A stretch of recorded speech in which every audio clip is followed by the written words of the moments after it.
ভগবানের কাছে প্রার্থনা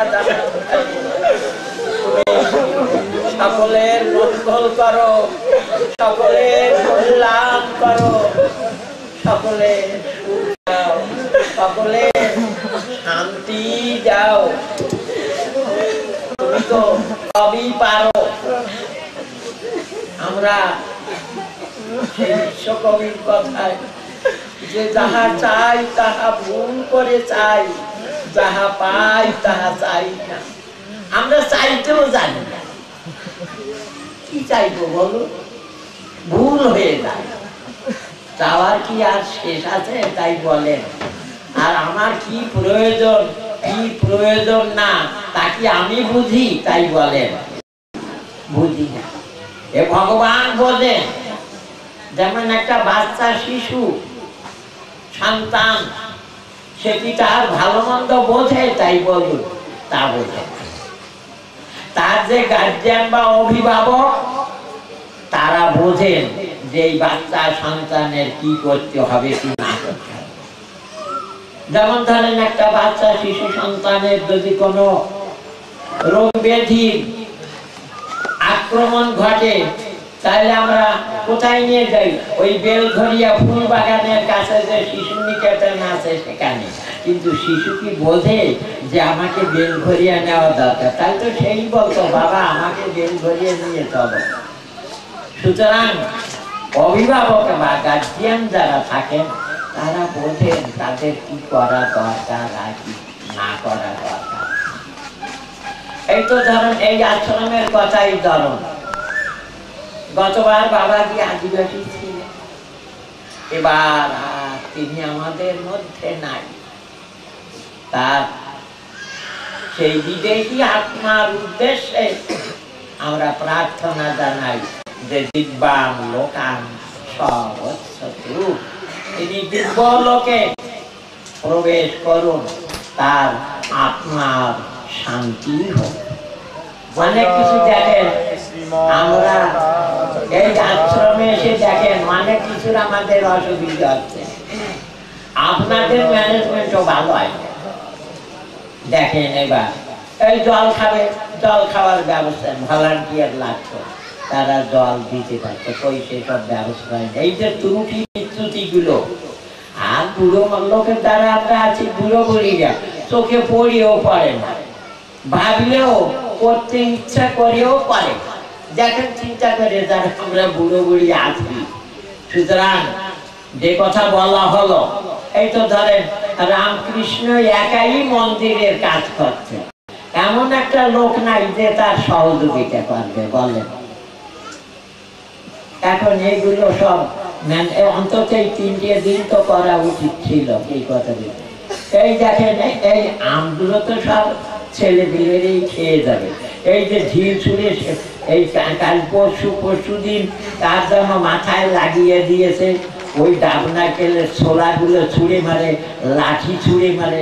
আবার কি তা জানেন, ওই রাবার দিয়ে ওরে বলে গুলছি, এই রকমের করে ওই কি জানো গোল গোল কি জানো তাই ছুঁড়ে মারে। এই একজনের মাথা তো তার তো অসুবিধেই হয়ে গেছে। এসব তো লক্ষ্য করার লোক নাই, তদারক এইসব বিভিন্ন বিষয় সম্পর্কে দেখাশোনার লোক নাই। তারপরে সেই জন্য এইসব দেখাশোনার জন্য যুবকরাই দৌড়ি করে সবকিছু করতে পারে। এই ধরুন পরশুদিন যে সন্ধ্যের পরে বৃষ্টি নামলো, দেখেন যারা যুবক লোকেরা তারাই দৌড়ি করে এই সব দিক লক্ষ্য করে কোথায় কি ভেজে কি না বাজে, লোকের কি সুবিধা অসুবিধে দেখেছে। কিন্তু আমরা যারা বুড়ো বুড়ি, আমরা শুধু উপলব্ধি করেছি, কিন্তু করার মতো সামর্থ্য নাই। কেন? বাড়িতে যদি আথা খেয়ে পড়ি তাহলে কেন এইসব বিষয় আমাদের ভাবতে হয়, বুঝতে হয়, শিখতে হয়। তা সেই জন্য মনে করেন আমি তো মরেই যাব, সবাই আমরা মরে যাব, কিন্তু ছেলে পেলে যদি বিয়ে থা দিয়ে সংসারের ভার তার উপরে ন্যস্ত করে দিতে পারি, তাহলে কি মরে শান্তি পাবো? না বুড়ো বেড়া বাচ্চা রেখে যাবো 8-10 বছর, 6 বছর, 5 বছর, তাহলে মরে শান্তি পাবো? বলেন। তার একজনের উপরে যদি ভাতটা চাপিয়ে দিয়ে দিতে পারি তাহলে মরে এই শান্তি পাবো, তা নইলে কিন্তু মরেও শান্তি নাই। এই মরেও শান্তি নাই, আত্মা যে কষ্ট পায় সে কথা তো আপনারা অনেকেই জানেন না। ওই একটা ছেলে এসেছিল জনপদ থেকে, সে বলে গেল যে আমার ছোটবেলায় মা মারা গেছেন, আমার তা মনে নেই, কিন্তু এখন এসে আমাকে বলেছেন না সেই কথা, আমাকে এখন এসে বারবার রাত্রে এসে আমাকে বিরক্ত করেন আমার মা। এখন আমি কি করব? আমি বলেছি, তার ব্যবস্থা দিয়েছি, বলি এই যদি করো, অর্থাৎ কি করতে হবে, সেই মৃত আত্মার উদ্দেশ্যে যদি গয়াধানে পিণ্ড দান করা যায় তাহলে ওই মৃত আত্মার উদ্ধার, তাকে বলেছি সেইভাবে করতে। এ অনেক আছে, আর আমরা তো বড় ভাগ্যবান, ভারতবাসীরা খুব ভাগ্যবান। বাংলাদেশে যারা হিন্দুরা রয়েছে তারাও ভাগ্যবান বটে, কিন্তু একটু নিচের ধাপে, কেননা তাদের ইচ্ছা থাকলেও উপায় নাই। গঙ্গা স্নান করলে যে পাপ হয়, পাপ কেটে যায়, যে পাপ হয় সেই পাপের নিষ্কালন ঘটে, সে কথা বাংলাদেশি লোকেরাও জানে, আপনারাও জানেন, কিন্তু বাংলাদেশের লোকেরা সহজেই জায়গায় আসতে পারে না। আপনারা নিত্য নিত্য স্নান করে পাপ মুক্ত হয়ে যাচ্ছেন। এটা কি রকমের ভাবে কাজ করছে? পরোক্ষভাবে কাজ করছে। আমি আমারও তো সামান্য রোগ ব্যাধি আছে, আমি ওষুধ খেতাম না, বলে ওষুধ খেয়ে কি হবে, ওষুধ তো যাবে পেটে, পেলাম পায়ে একটা ওষুধ খেয়েছি, ব্যথা হয়েছে নখটায়, কি হবে? কিন্তু এখন দেখি যে না, ওই ওষুধটা পেটে খেলে এই পায়ের ব্যথা খেলে যায়, কারণ ওর সঙ্গে ওটা সংযুক্ত, সম্পৃক্ত। তা সেই জন্য বলছি যে এইসব পারলৌকিক আরো অনেক ঘটনা আছে, যেই যে মৃত আত্মাগুলো এসে মানুষকে তাদের সুখ দুঃখের কথা বলে, তারা উদ্ধার হতে চায়, তারা পরিত্রাণ লাভ করতে চায়, এসব বিষয়ে যে সমস্ত নিয়ম কানুন আমাদের বেদের ভিতরে, আমাদের পুরাণের ভিতরে, আমাদের সংহিতার ভিতরে, আমাদের উপনিষদের ভিতরে, আমাদের বেদাঙ্গের ভিতরে রয়েছে, সেসব নিয়ম পালন করলে আমাদের সেগুলো সমাধান হয়। সুতরাং এটা অস্বীকার করার উপায় নাই। যারা ভুক্তভোগী তারাই জানে, ওই নিখিল বাবু জানে না, ওনার কোন কলিগ প্রফেসর তাদের বাড়িতে এইসব ঘটনাগুলো ঘটছে, কাউখালি বাড়ি, আরো অনেক আছে। এখন যদি বলেন আমাদের তো বলে না, কারণ আমরা সেই পর্যায়ে এখনো যেতে পারি না, তাই ভগবান আমাদের সঙ্গে কথা বলেন না, বুঝেছেন? ভগবান কথা বলেন না।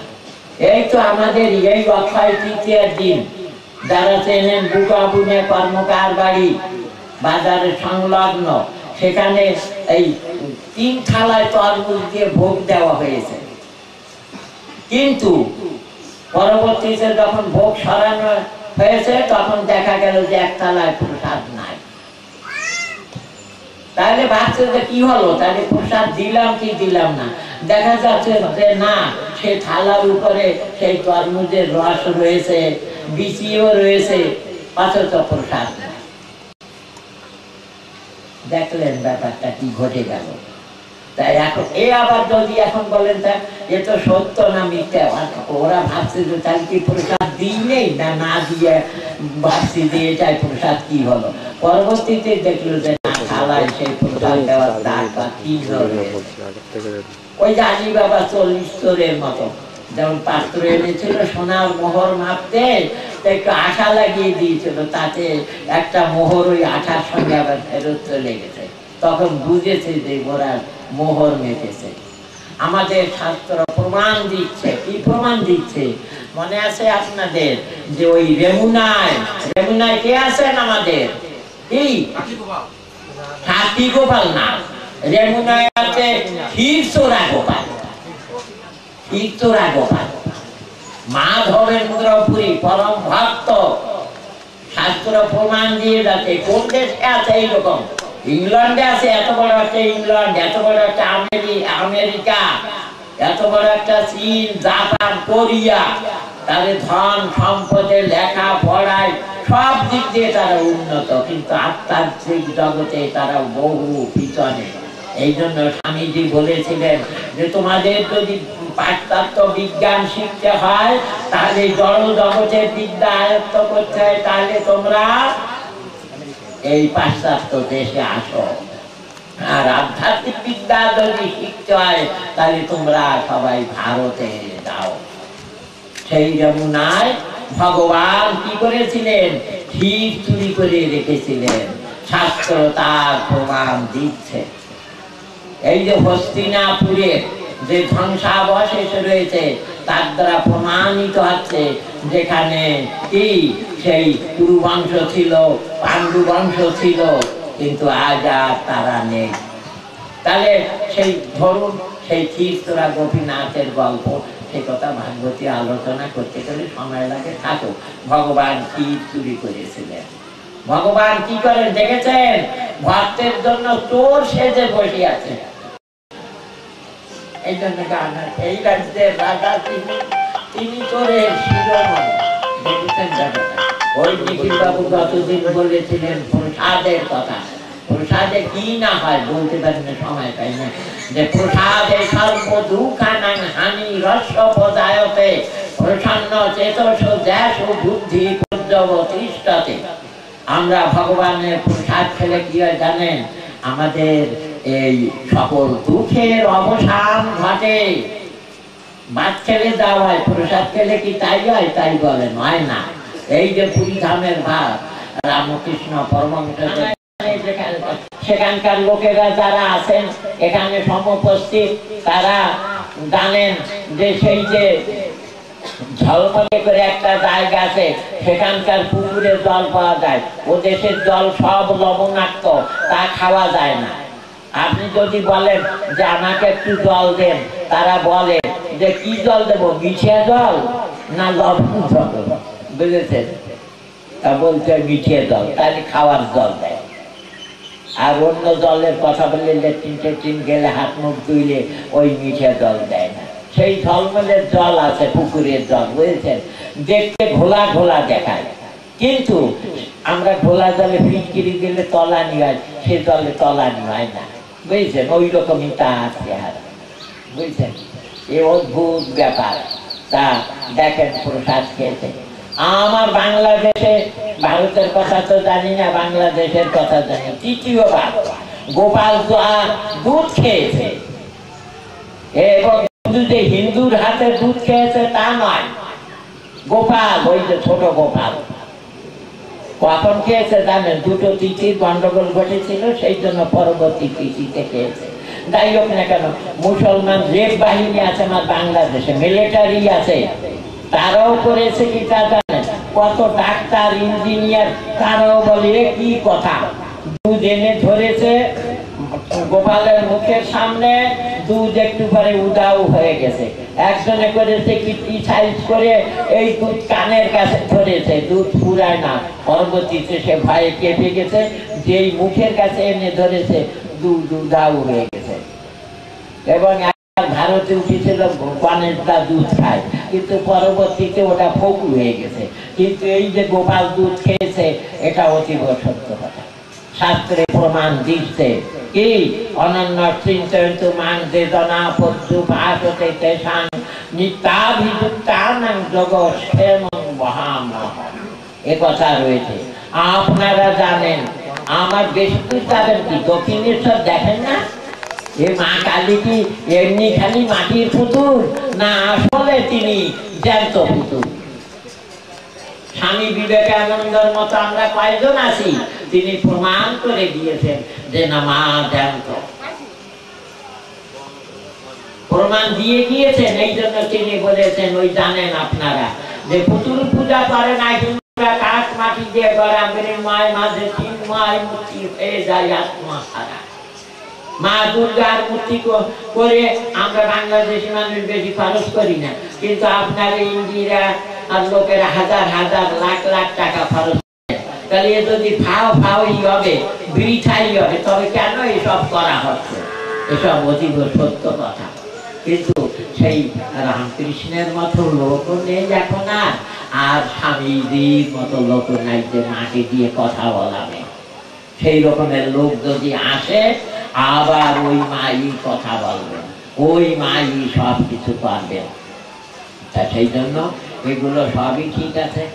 এখন মাঠ মন্দির আশ্রম প্রতিষ্ঠা করার উদ্দেশ্য হচ্ছে মানুষ যেভাবে তার মানবিকতার বিকাশ সাধন করে একজন যথার্থ মানুষ হতে পারে। আমরা তো ওই গরু ছাগল ভেড়া হাঁস মুরগির মতো খেয়ে পরে জীবনযাত্রা করতে চাই না। কি বলেন? তাহলে এত টাকা পয়সা খরচ করে ছেলে পেলেদের লেখাপড়া শিখাই কেন? তারা আমাদের মতো জন্মেছে, খেয়ে পরে একদিন মরে যাবে। এই কি চাই আমরা? তাই বলেন না। দেখেছেন কত টাকা খরচ করে করে ছেলে মেয়েদের আমরা লেখাপড়া শিখেছি। ওই ভেলোর পাঠাচ্ছি, না কোন কোন জায়গায় বাংলোর পাঠাচ্ছি, লন্ডনে পাঠাচ্ছি, আমেরিকা পাঠাচ্ছি, যাদের সামর্থ্য আছে। কারণ সে একজন যথার্থ মানুষ হোক, এই জন্য তার মানবিকতার বিকাশ সাধনে যা যা দরকার সব কিছু করে তার। কিন্তু সবকিছুর মূল কি জানেন? সবকিছুর মূল হলো ধর্ম। ধর্ম যদি না থাকে তাহলে তার মঙ্গল হয় না, উন্নতি হয় না। এই জন্য এই ধর্মকে আশ্রয় করে যে শিক্ষা হবে, যে সমাজ গঠন হবে, সেই সমাজই যথার্থ সমাজ হবে, সেই সমাজই আদর্শ সমাজ হবে, সেই সমাজই আমাদের কল্যাণের পথে নিয়ে যাবে। সমাজ ভিত্তিক ধর্ম নয়, ধর্ম ভিত্তিক সমাজ। এবং আমরা মনে করেন যারা ভারতে এসেছি, কিন্তু সেখানে থাকলে এই ধর্ম রক্ষা পাবে না বিধায় ধর্ম রক্ষার জন্যই ভারতে এসেছি। কিন্তু এই দেশে এসেও যদি সেই ধর্ম কার্য না করি তাহলে এখানে আসার কোনো সার্থকতা আছে? তাই বলি, গঙ্গা স্নান করলাম কিন্তু গা মাজলাম না, গায়ে সেই ময়লা রয়ে গেল, তাহলে তোর গঙ্গায় ডুব দিয়ে কোনো সার্থকতা থাকে না। সেই জন্য আমাদের জীবনটাকে সুন্দর করে গড়ে তুলবার জন্য এই প্রয়োজন। তবে তো বলেছি যে আমাদের সন্তান সন্ততি যদি ছোট থাকে, নাবালক ছেলে মেয়ে থাকে, তাহলে তাদের উপর তো সংসারের ভাত ছেড়ে দিয়ে মরতেই পারে না। তাদের যদি সাবালক করে গড়ে তুলতে পারি তাহলে আমাদের জীবনে সার্থক, মরেও সুখ আছে। এই জন্য আমার বিশ্বকবি রবীন্দ্রনাথ ঠাকুর বলেছেন, ওরে আমার নবীন, ওরে আমার কাঁচা, আজ মরাদের ঘা মেরেছে তুই বাঁচা। আবার বলেছেন, হে বঙ্গ জননী, তুমি 7 কোটি সন্তানের রেখেছো বাঙালি করে, মানুষ করো। সুতরাং আমাদের কি দুঃখের কথা দেখেন, কি পরিতাপের বিষয়। বিশ্ব কবি চিন্তা করেন তিনি কত বড়। এই সমস্ত অবতার যারা রয়েছে, মনে করেন রামকৃষ্ণ পরমহংসদেব বলেন, গৌরাঙ্গ সুন্দর বলেন, তারপরে আরো আরো কত অবতার রয়েছে। আমার বিশ্বকবি রবীন্দ্রনাথ ঠাকুর তার চেয়ে কম নাই। যদিও তিনি এই রকমের ছিলেন না, সাধু হয়ে তিনি সংসার ধর্ম পরিত্যাগ করেন নাই, কিন্তু তথাপিও তিনি একজন অবতার পুরুষ। তিনি বিশ্বের মানুষকে জাগ্রত করে তুলেছেন। সেই বিশ্বকবির কথাগুলো দেখেছেন। MA BA পাস করতে হলে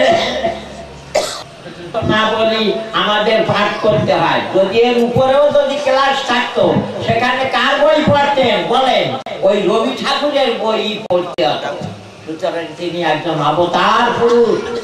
তিনি বলে গিয়েছেন দুঃখের সঙ্গে যে 7 কোটি বাঙালিরে রেখেছো বাঙালি করে, মানুষ করো। আমরা মানুষ হতে চাই এবং যথার্থ মানুষ হতে চাই। আশ্রম এই জন্য গঠন করা হয়। সেই জন্য আমরা চেষ্টা রাখবো আমাদের ভবিষ্যৎ যারা আছে, আমাদের জীবনে যা হওয়ার তা হয়ে গিয়েছে, নতুন করে কিছু হওয়ার নেই, আছে তাই বলে। কি হয়? ওই যে বলে যে বাল্যকালে ভজে কৃষ্ণ, কি কৃষ্ণ পাবার আসে নাকি? এই আর যৌবনকালে ভজে কৃষ্ণ, কৃষ্ণ পাবার আসে। আর বার্ধক্যে ভজে কৃষ্ণ, কি দমের হত্রা আসে। যে মরবো, মরে কি হবে কিনা এই ভয়ে ভয়ে ভগবানকে ডাকেন, বুঝেছেন কি বলছি। তা সেই জন্য বলছি যে এই জন্য ভগবানের উপর আমার মুসলমান দেশের মানুষ আমি আমাদের আছে যে আল্লাহর উপর প্রবদ্ধ করে কাজ করতে হয়, তাহলে সেই কার্য সিদ্ধি হয়। আপনারাও অনুমান করতে পারবেন না এখন, বা নেপাল যেমন মন্দিরের শহর, বাংলাদেশ ওই রকমের মসজিদের বাংলাদেশ হয়ে গেছে। এক একটা গ্রামে গ্রামে গঞ্জে কত মসজিদ যে প্রতিষ্ঠা আছে, এখন তা লিখে দুকে শেষ করা যায় না, বুঝেছেন। তারা ধর্মের উপরে এই রকমের আস্থা রেখেছে। এখন যদি মনে করেন যে আমাদের এখানেও একটি যুব সংঘ, এই তো ধরেন এই আশ্রমেরই গতদিন আপনারা ঘোষণা দিয়েছেন যে আপনারা মুসলি চাউলগুলো আশ্রমে পৌঁছে দিবেন। এই মুসলি চাউল রাখে, এই তো কত ভাগ্যের বিষয়। গোবিন্দকে একটু সেবা করান, তারপরে আবার এই পর্যন্ত আসে মুসলি চালগুলো দিয়ে যাবে, এই রকমের ভাগ্য ভগবানের হয়। আমরা সন্ধ্যা গায়ত্রীও করতে চাই না, তার আবার একদিন আবার আসি এই জায়গায় এসে চাউল টাউল পৌঁছে দেবো, কিন্তু এর মাধুর্য আছে, মুসলমানদের জাকাত আছে। চালিয়ে গিয়ে আপনারা যেয়ে মন্দির কমিটির তরফ থেকে চাউল সংগ্রহ করে আনবেন, কিন্তু লোক নাই, দেখেছেন অবস্থা, বড় করুণ অবস্থা।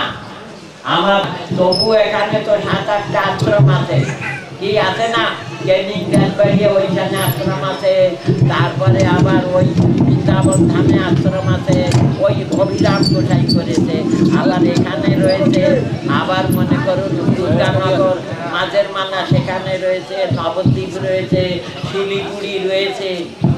আরো দিন আপনাদের জন্য যদি পারতাম আমি পরিশ্রম করতে, তাহলে আরো গোবিন্দের মন্দির স্থাপিত হতো। এখানে মন্দির মানে যেখানে মন প্রতিষ্ঠিত হয়ে শান্ত সমাহিত হয়। আমাদের পক্ষে মনে করেন সেই কাশী, গয়া, বৃন্দাবন এইসব যাওয়ার ভাগ্য হয় কি না হয় সন্দেহ, কিন্তু এখানে এসে অন্তত 2 দিন বা 1টা দিন এসে মনের শান্তি লাভ করতে পারি।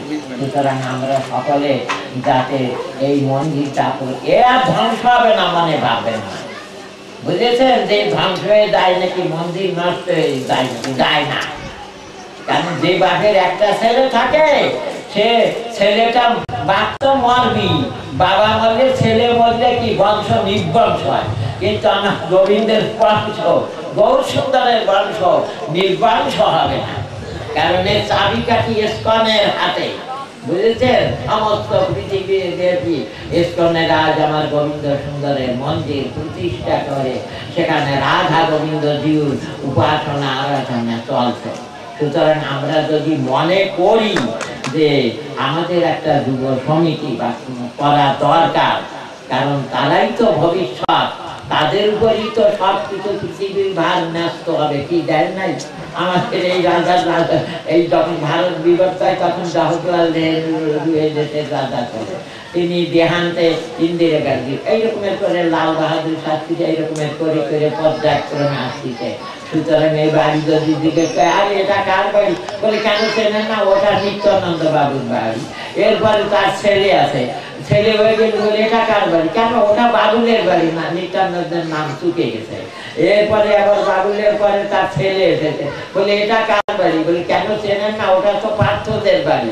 দেখছেন এই রকমের করে করে পরিবর্তন হচ্ছে, কিন্তু আমার গোবিন্দের বাড়ি থেকে যাবে চিরন্তন, শাশ্বত, নিত্য, অব্যয়, অক্ষয়। সুতরাং যদি মনে করেন যে আমাদের এই রকমের একটা যুব কমিটি, যুব সংস্থা করা দরকার, তাহলে আমরা সকলে যখন এখানে মিলিত হয়েছি বা যারা যারা এসেছি, তারা আমরা ভাবে একটা যুব কমিটি বা একটা যুব সংস্থা বা যুব সংঘ তৈরি করে আমাদের ভবিষ্যৎ কর্মপদ্ধতি তাদের উপর ন্যস্ত করে আমরা পাশে দাঁড়াই। আর বুড়োরা করে কি, বুড়োদের কাজ কি, তাদের শুধু পরামর্শ দেওয়া, কিন্তু কাজ করে। রাজা অনুমতি দেন, হয় সেনাপতি তুমি যুদ্ধে যাও, সেনাপতি যায় না। এই বাংলাদেশ স্বাধীন করার সময় কি ইন্দিরা গান্ধী যুদ্ধক্ষেত্রে নেমেছিল? বলেন, নামেন নাই। তার সেনাপতি নেমেছিল না, তিনি ডিরেকশন দিয়েছেন এই সৈন্য সামন্ত দ্বারা, তাইরাই বাংলাদেশ স্বাধীন করে দিয়েছিল। আমাদের বাংলাদেশ ছিল পূর্ব পাকিস্তান, এখন বাংলাদেশ হয়েছে। ঠিক তেমনি মতো অবস্থা। আমরা যারা বার্ধক্য দশায় এসেছি, আমরা তাদের পরামর্শ দিব, আমাদের পরামর্শ নিয়ে, আমাদের উপদেশ নিয়ে সংসদে বসে তারা এই কার্যনির্বাহী কমিটি হিসাবে তারা কাজ করবে। আমরা শুধু ডিরেকশন দেবো। কি কথা বলছেন? যেমন বাবা খালি কি বাজার করেন, তরকারি, মাছ, ডাল, দুধ, তরকারি যা কিছু লাগে তাই করেন। আর মা বসে বসে কি করেন? মা বসে বসে রান্না করেন। আমরা খালি খাব। তাই সেই জন্য আমরা বসে বসে শুধু উপভোগ করবো, আর যা কিছু করার দরকার সব কমিটিই পাবে। এই তো আমার মনের ইচ্ছা।